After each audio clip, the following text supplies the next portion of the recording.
When Miles asked me to produce the obituary section of their late night show, I first thought to myself, what the hell does that mean?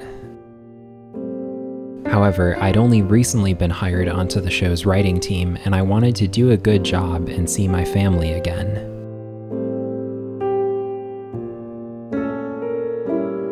Feeling motivated, I got to work on the obituaries assignment right away.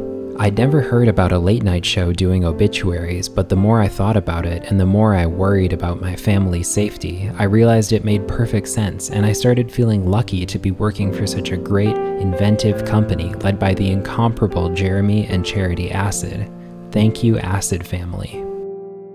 If you think about it, late night shows by definition happen when it's dark out, which is night time, and that's scary because it's when zombies come out and your mommy and daddy aren't there to protect you. So you have to stay awake or you'll die. That's why ever since I was a little kid, I've been staying awake at night and sleeping during the day so I don't die, which is an experience many of us can relate to.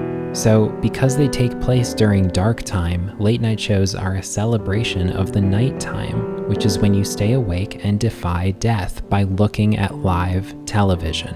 And what better way to defy death than an obituary in a newspaper or on a website?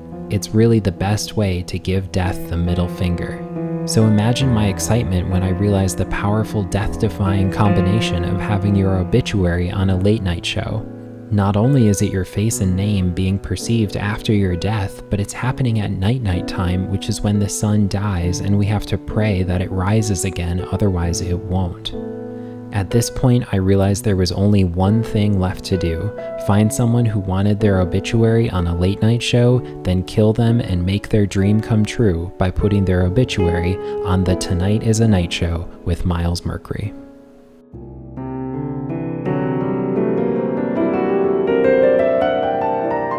I felt bad about reminding my landlord he was going to die one day, and I felt like I should never talk to anyone again after that experience.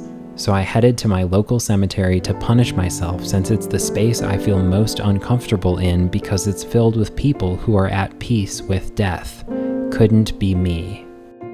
I started thinking I should have asked for more direction a long time ago at the beginning of this project, and I've known Miles for a lot of years, so I feel like by now I should be more comfortable asking them for help.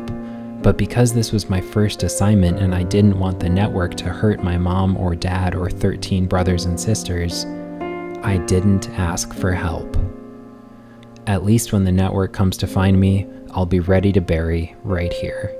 I guess I've made my peace with death in a way, which is not very late night show of me, but too bad.